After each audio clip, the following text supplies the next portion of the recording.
¿Qué sucede aquí? Lo de siempre, señor Morticio. Presentamos a nuestros amigos, las leyendas del cuervo. ¿Ah? ¿Y los cráneos? Bueno, hay uno aquí. Pero siempre hay más. Es porque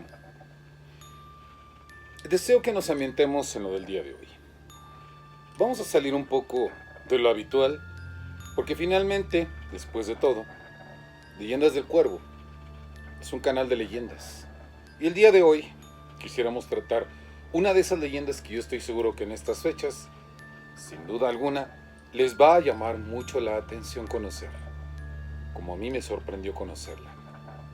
Señoras y señores, una vez más, es un placer para nosotros darles la bienvenida a las sombras.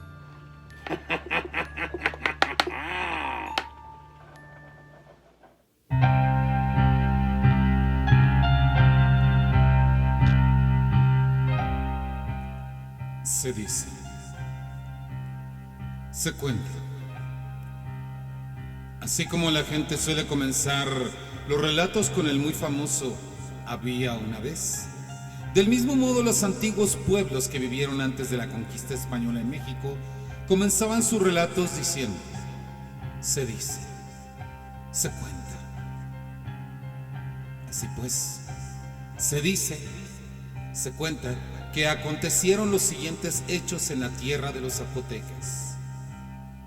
Los zapotecas son el pueblo indígena que constituyó una civilización mesoamericana de importancia en el área que hoy corresponde a los estados de Puebla, Guerrero, Veracruz y, por supuesto, Oaxaca, en donde se estableció de manera más importante.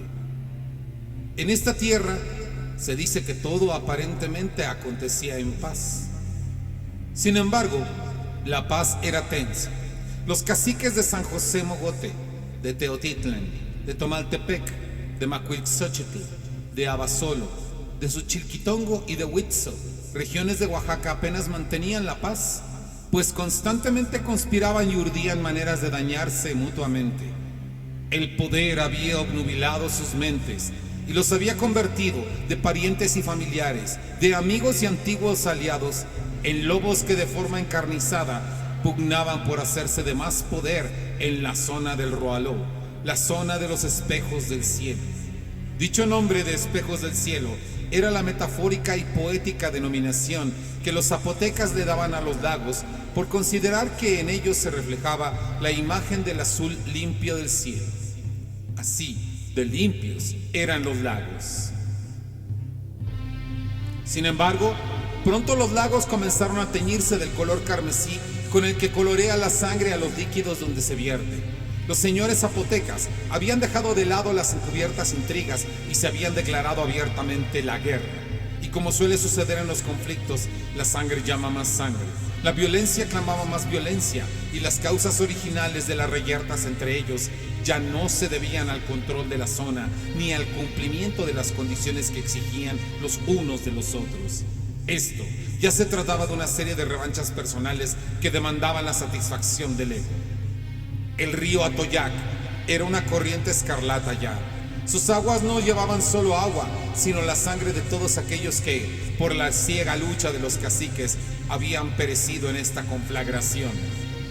En medio de estas dramáticas escenas, el dolor de las madres zapotecas añadía una terrible nota de frustración, desesperación y angustia, con sus lágrimas inútiles a los combatientes.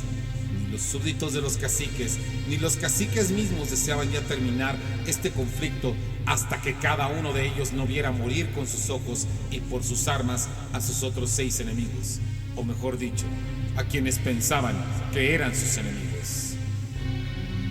Las súplicas entonces ya no se dirigieron a los soberbios señores que hacían de la guerra la razón de su existencia. Ahora fue a los dioses, quienes ellas suponían que en medio del incienso del copal y el fervor de sus lamentos darían más oído a sus peticiones que los caciques. Nadie sabe si fue por causa de un concilio divino o por la propia y única voluntad de un solo Dios, pero pronto, merced a las fervorosas plegarias que hicieron las mujeres, el dios Camazotz hizo su augusta aparición en aquella tierra. Camazotz, el dios murciélago. Camazotz, el que sabía los misterios de la vida y de la muerte. Camazotz, el encargado de cortar el cordón de plata que unía al cuerpo con el alma. Camazotz, el que tenía el poder para sanar cualquier enfermedad, decidió emplear su poder sanador para curar las heridas del alma que habían abierto entre sí los caciques. Camazotz, el único que podía entrar al gran salón del Consejo de Guerra en la forma de un murciélago, donde antes de su augusta aparición los señores seguían increpándose y clamando por más sangre. Camazotz, quien hizo que los señores suspendieran sus hostilidades por considerarlas contrarias a la voluntad divina. Aún con los rostros encendidos por la ira contra cada uno de los otros, decidieron consultar a los adivinos y a los ancianos para que ellos les explicaran el prodigio. A pesar de haberlo visto con sus propios ojos, los caciques zapotecas se negaban a oír y a ver que tal portento era una señal divina. Sin embargo, y tal como sucede aún en nuestro mundo pleno de modernidad, pero en el que se cree aún en los augures, los adivinos ordenaron suspender las luchas y entablar diálogo entre ellos. La fragilidad de la vida humana no era atributo de ellos, ni ellos deberían conducir a perder más vidas en un conflicto tan ruinoso y brutal. Como si una venda se les hubiera quitado de los ojos, los señores zapotecas recordaron lo que habían olvidado, que eran primos, que eran hermanos, que eran familia de sangre, que la familia no debería ser presa de conflictos que desagradaban a las divinidades. Se arrepintieron, y pronto los perdones sonaron quedos y tímidos entre aquellos que eran capaces de despedazar de un golpe los cráneos de sus supuestos enemigos. El fin del conflicto llegado. Los señores habían comprendido la inutilidad de su guerra, que todos estaban perdiendo y que estaba destinada a no ser ganada por nadie. De la sangre, del dolor de la guerra y del perdón surgiría un milagro que sería recordado por lo maravilloso de su manifestación. Comprendiendo que la única forma de que podrían ser invencibles era estando juntos, subieron a la montaña sagrada. Ahí realizaron un pacto que dejó dos demostraciones de que la paz es mejor que la guerra. Una de ellas fue la construcción de la ciudad de Monte Albán, gloria que aún hoy día sobrecoge a propios y a extraños. La otra fue producto de la hermandad que renacía entre los caciques. Pincharon sus pulgares y vertieron su agua preciosa en el ya ensangrentado río Atoyac. Y con la sangre de 7 señores, inspirados por Camazotz, del río surgieron 7 pétalos de una flor llamada Cuetlaxóchitl, llamada hoy como la flor de la Nochebuena. La Nochebuena en que el perdón se sobrepuso a la voluntad de la guerra. Esplendorosa, el portento de la Cuetlaxóchitl se convirtió en un regalo para el mundo. Los norteamericanos se llevaron esta flor a su tierra y aunque por su descubridor, el experto Joel Poinsett, ellos la bautizaron con el nombre de Poinsettia o Christmas Flower, flor de Navidad en inglés. Universalmente la Euphorbia pulcherrima se sabe que proviene de la zona de Oaxaca en México. Euphorbia pulcherrima, que en latín significa la más bella. Y siendo una flor cuyo origen mítico se dice que proviene de la voluntad por la paz, no puede sino ser, en efecto, la más bella de las flores. Porque la paz y no la guerra, lo más precioso que existe en estas fechas, donde a pesar de las distintas creencias, muchas de estas se relacionan con el fin de un ciclo y el deseo de paz en los campos de guerra y en los corazones de los hombres. Aun cuando los aztecas la vincularon a las actividades a Huitzilopochtli, su dios de la guerra, la flor simboliza la pureza y la nueva vida que obtenían los guerreros muertos en batalla. Es la flor a la que las mariposas se acercan para chupar su néctar, y son las mariposas las formas que adoptan las almas de los guerreros muertos en batalla, según las creencias de los aztecas. ¡Qué historia, güey! Pablo era un niño que gozaba escuchar las historias que su abuelo, don Nacho, le narraba. Don Nacho sabía mucho, tanto como para que algunos dijeran que sabía más de lo que un hombre debería saber en esta vida.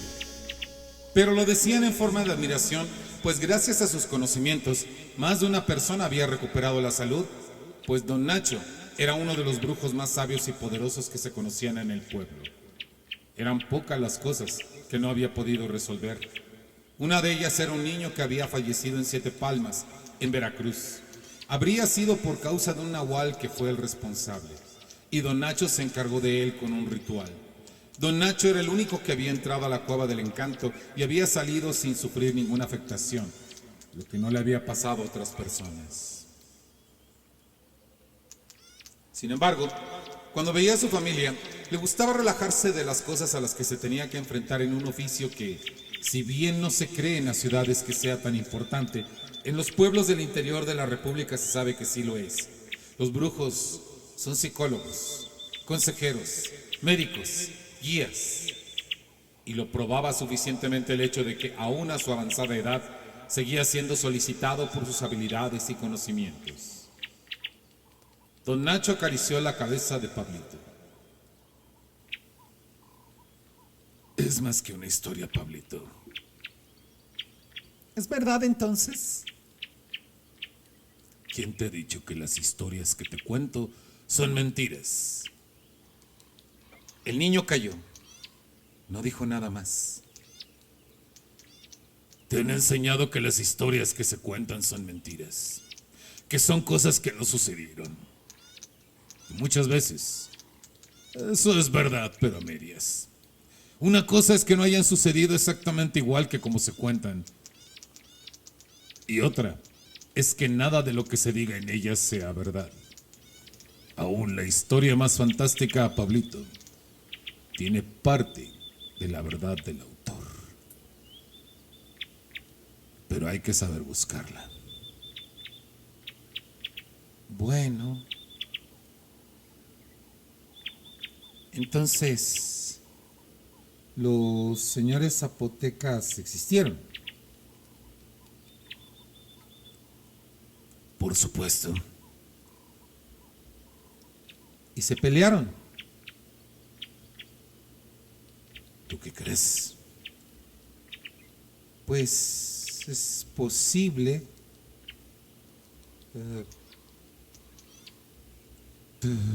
La gente siempre está en guerra. Exacto. ¿Y existe el dios murciélago? En lo que yo te conté, te dije que un murciélago entró en el salón del Consejo de Guerra. Entonces, solo era un murciélago. Los adivinos dijeron que no. Entonces, si era el dios murciélago, Camazotz. Bueno, sí.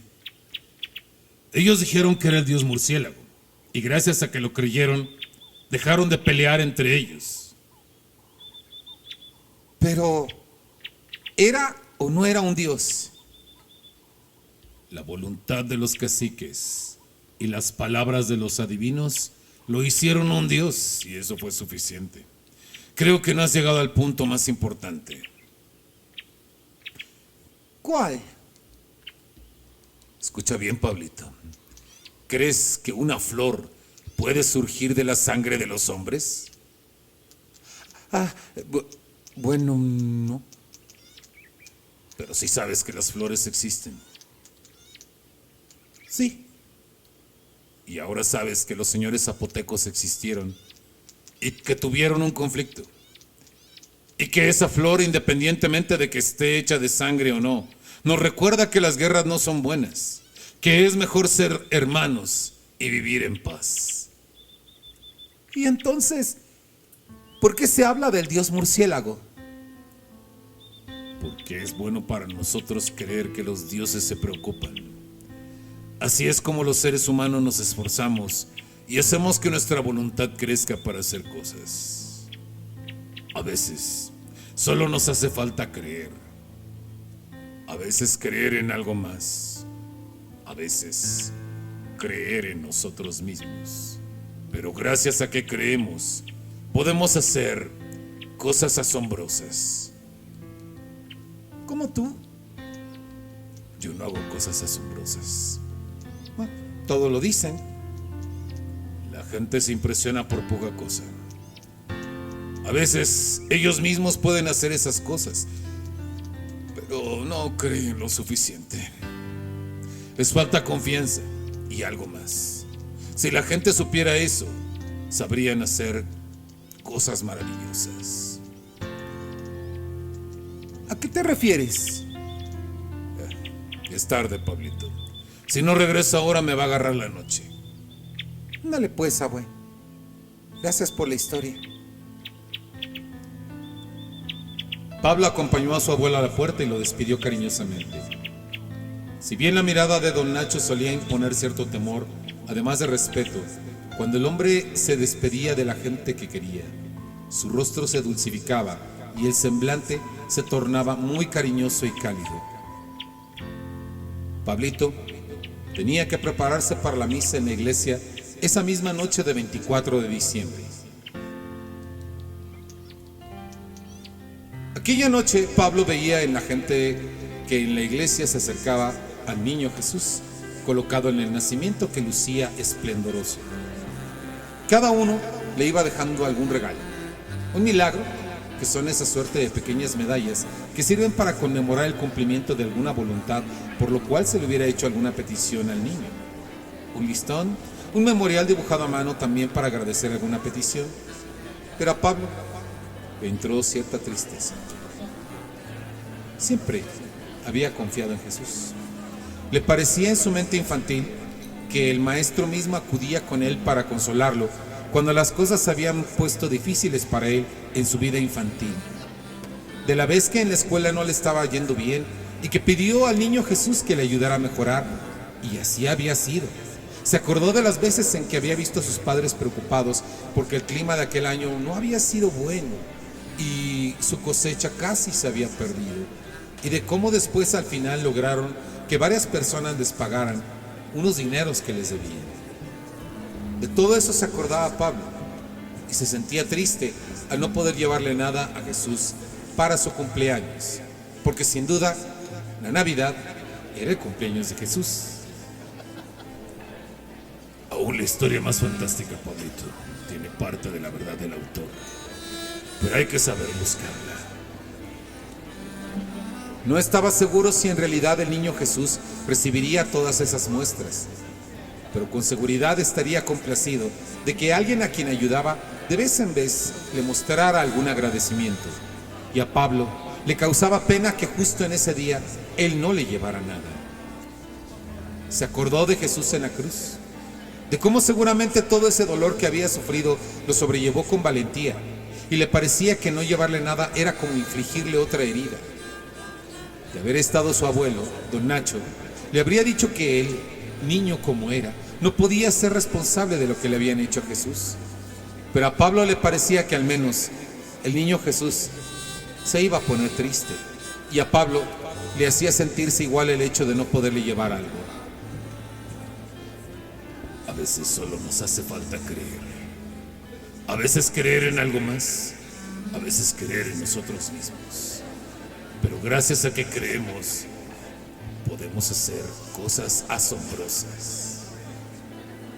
Pero, ¿cómo iba a suceder que solo con creer en algo podrían hacerse cosas asombrosas? Y se acordó del dios murciélago. Nadie podía decirle que era él, pero tampoco nadie podía decirle que no era él. Solo sabía que quienes tenían un deseo ferviente pueden desear con todo su corazón y lograban cumplir sus cometidos, pero él no veía cómo agradecerle al niño Jesús.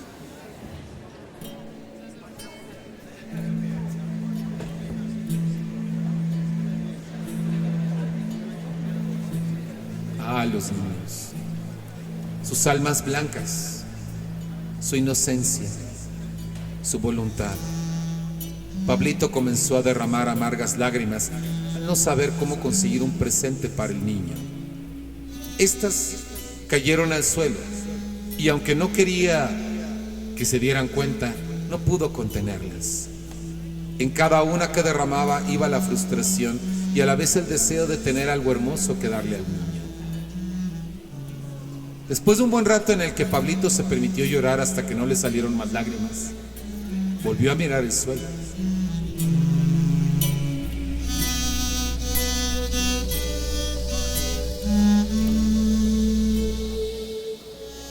En el suelo había crecido una flor, una Cuitlaxóchitl, una nochebuena.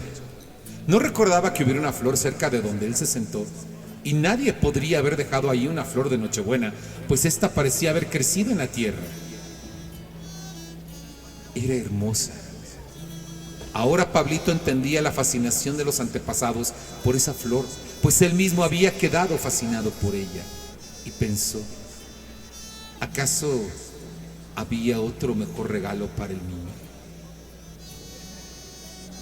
La flor se desprendió suavemente del suelo, y cuando la puso en el regazo del niño Jesús, resplandeció en medio de la blancura de sus ropas, dándole el aspecto de una estrella encarnada en medio de su pecho, una estrella en su corazón. Pablo estaba muy contento. Ahora entendía lo que decía su abuelo. La gente se impresiona por poca cosa. A veces ellos mismos pueden hacer esas cosas, pero no creen lo suficiente. Les falta confianza y algo más. Si la gente supiera eso, sabrían hacer cosas maravillosas. Pablo sabía ahora que ese algo más era el amor.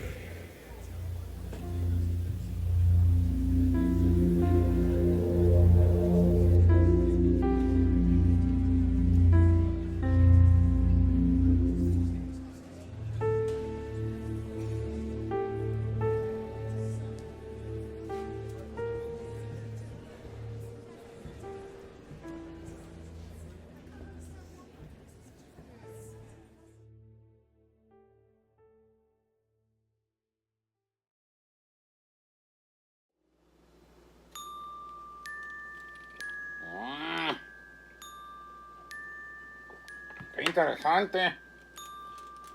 Por eso trajimos esto el día de hoy.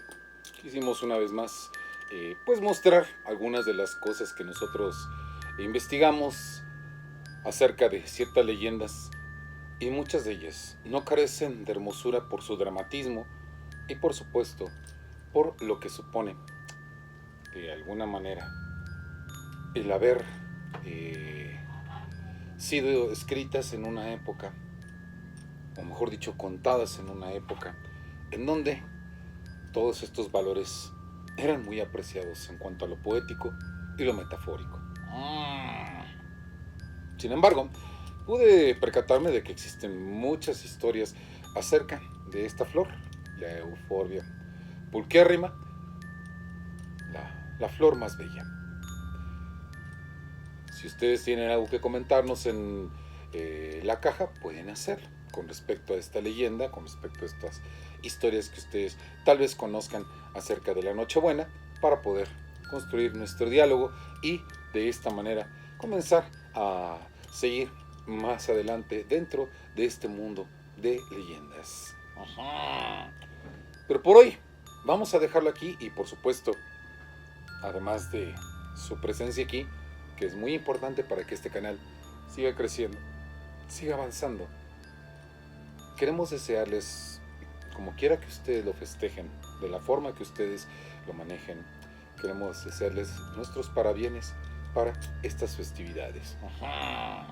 Por supuesto, recomendarles que si ustedes no están suscritos al canal, lo hagan, los compartan, nos den like, si les agrada el trabajo que aquí se presenta, y activen la campanilla para poder tener acceso a las notificaciones que les permitirán saber cuando estrenamos un nuevo video, y de esta forma ayudarnos a vencer la horrenda leyenda, la oscura leyenda del algoritmo. Del mismo modo, les agradecemos que se suscriban a nuestras redes sociales. En Facebook, Leyendas del Cuervo Oficial, y el grupo Bienvenidos a las Sombras Oficial, donde ustedes podrán encontrar contacto con otras personas interesadas también dentro de este universo de las leyendas del cuervo. Encontrarán en la página los anuncios de videos que recomendamos, videos pasados, o bien la notificación del nuevo video que estamos por estrenar, como en este caso, y por supuesto también encontrarán las notificaciones de los videos del señor Morticio. Crónicas de Morticio en la plataforma de TikTok. Ustedes encontrarán en cosa de un minuto los videos de señor Morticio en donde nos habla acerca de muertes absurdas, inesperadas, extrañas o predecidas, costumbres funerarias poco frecuentes, aspectos del ocultismo, de la muerte y de otras cosas sumamente extraños. Todo esto que de alguna manera a todos nuestros amigos que les gusta este tipo de temas, estamos bastante seguros de que les va a llamar mucho la atención. Asimismo, también les recomendamos a las redes que nos apoyan. Una de ellas es Literpop, en este caso, que en Twitter, con el arroba de Literpop Publishing, ustedes encontrarán en los anuncios no solo las leyendas del cuervo, sino que encontrarán una casa literaria, una revista literaria que está experimentando una serie de cambios que esperamos que ustedes esperen. En este caso, le mandamos a la maestra Enid Isaís nuestro saludo cordial en estas fechas que estamos seguros que ella celebrará de la manera adecuada. Asimismo también a nuestros amigos en Eternas Lunas, la maestra Angie Vampi, nuestro Nathaniel Llano, quienes también nos apoyan en estas redes. No olviden que en Facebook es Cultura Gótica, la URL en Instagram Eternas Lunas 1, en Twitter Eternas Lunas 22, y asimismo también tenemos el canal de YouTube de Eternas Lunas. Inconveniente competencia.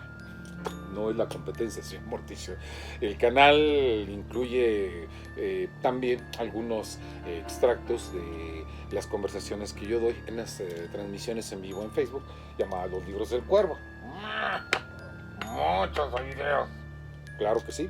Estamos orgullosos de que nuestros amigos, de poder ayudar a nuestros amigos y de darles a conocer una serie de textos. Ahí hablamos un poquito de lo que es el horror, de Lovecraft, de Horacio Quiroga, Washington Irving, entre otros autores.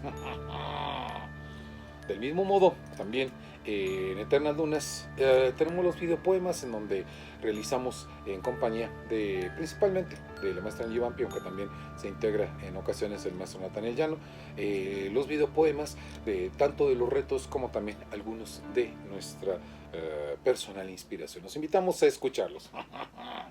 Y sin más por el momento, y para no alargarnos, como quiera que ustedes celebren las festividades, queremos desearles que sean felices y, por supuesto, que nos veamos el próximo martes para darles una vez más la bienvenida a las sombras.